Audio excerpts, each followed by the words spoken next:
안녕하세요. 미국 증시 훌륭하다 미주대입니다.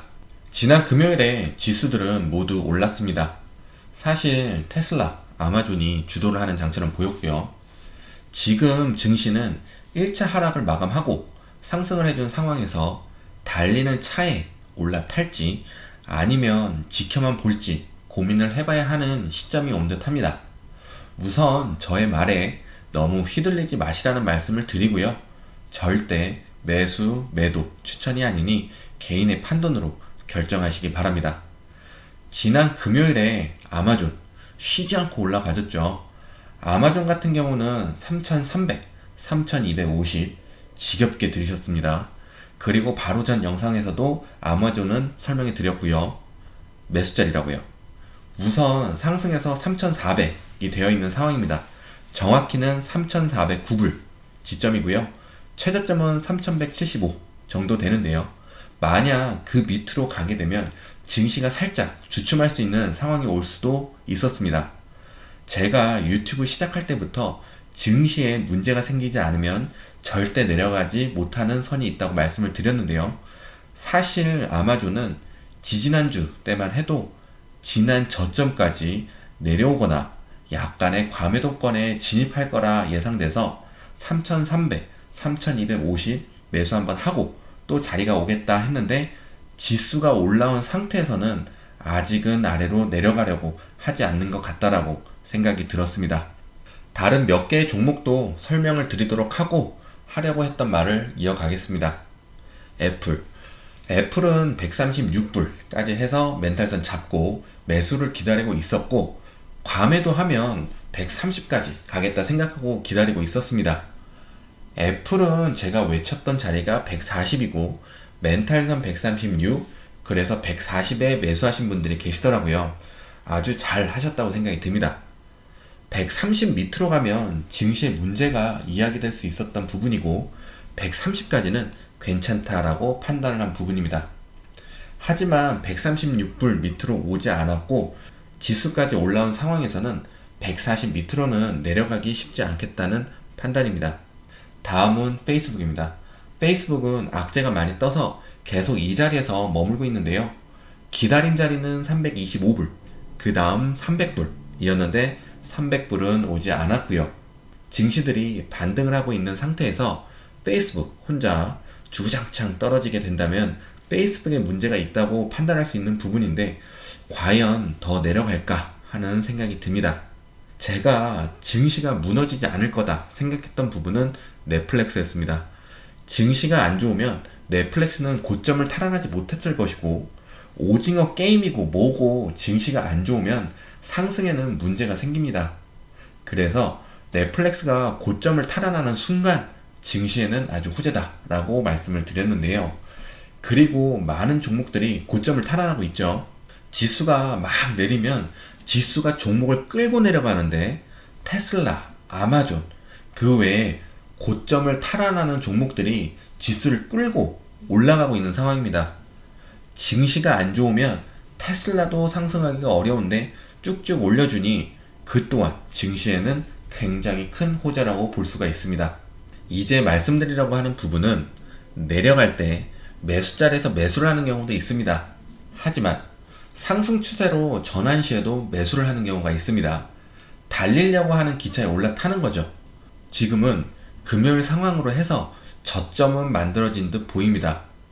그리고 앞에 말씀드린 증시를 올리는 종목과 고점을 탈환하는 종목들이 보이는 상황에서 증시가 지금은 하락을 멈춘 듯 보이는데 여러분들은 어떻게 하시겠습니까?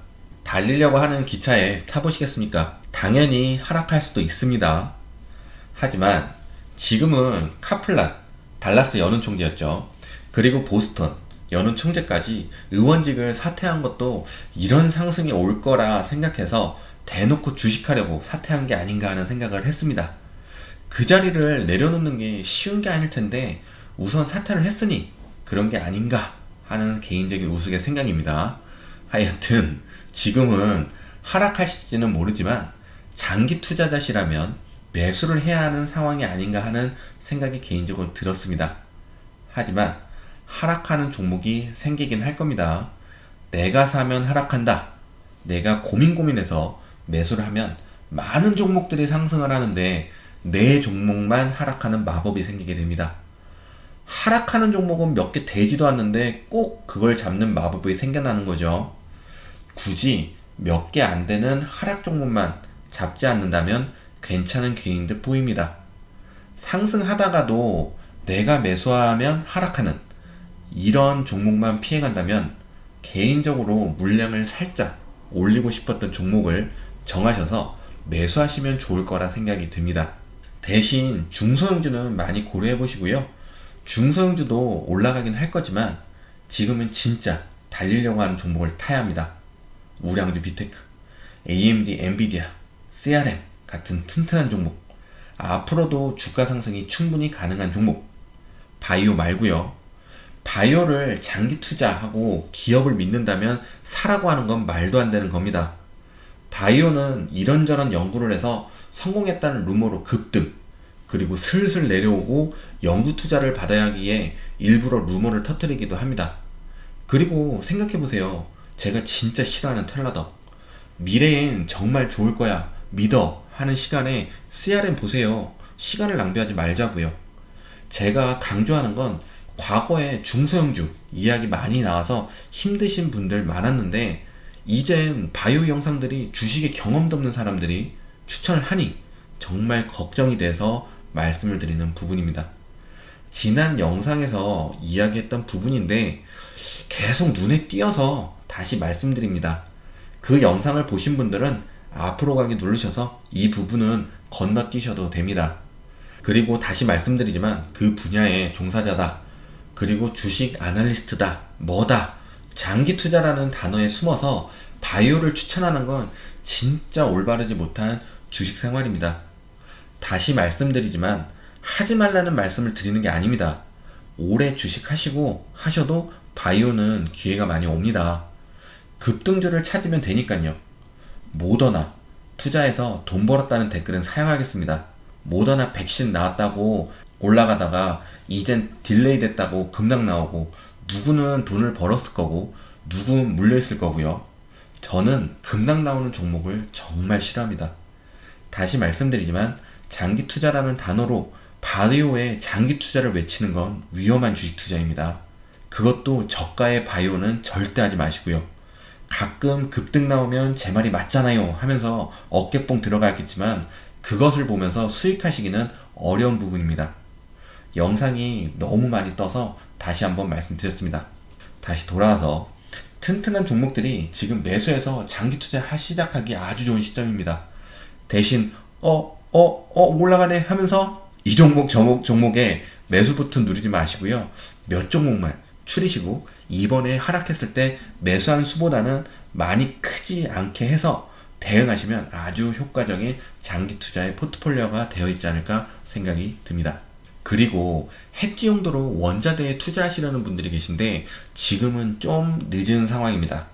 그리고 원자재는 요즘 같은 상황에서는 효과적인 투자였지만 미리 준비를 해놓은 상황이 아니었고 지금 눈에 들어오신다고 해도 투자를 안 하시는 게 좋을 듯 보이고요. 너무 복잡하게 주식 안 하셨으면 좋겠습니다. 항상 말씀드리지만 돈 벌 수 있는 종목이 너무 많습니다. 원자재, 금은, 오일 같은 종목은 공부를 하시면 내가 가지고 있지는 않지만 계속 종목을 주시하시면 알게 되는 부분이 좋은 시기에 들어가지 않으면 의미가 없다는 것을 알 수 있습니다. 제가 엑소엠을 가지고 있다가 모두 매도를 했는데요. 2011년도에 88불, 그 후에 100불 언저리까지 올랐다가 계속 하락하면서 코로나 터지고 밑바닥 치고 올라온 상황입니다. 이런 주가의 흐름은 매수하시고 내가 왜 샀지 후회할 수 있는 종목이 될 수 있습니다. 그러니 잘 생각해 보시고 진입하시기를 말씀드립니다. 지금 오일이 계속 상승할 거란 말이 많이 나오고 있잖아요. 내렸다가 지금은 많이 올라와서 투자하고 싶은 마음이 들게 하지만 몇 년 전 가격에 올라온 것 뿐이고요.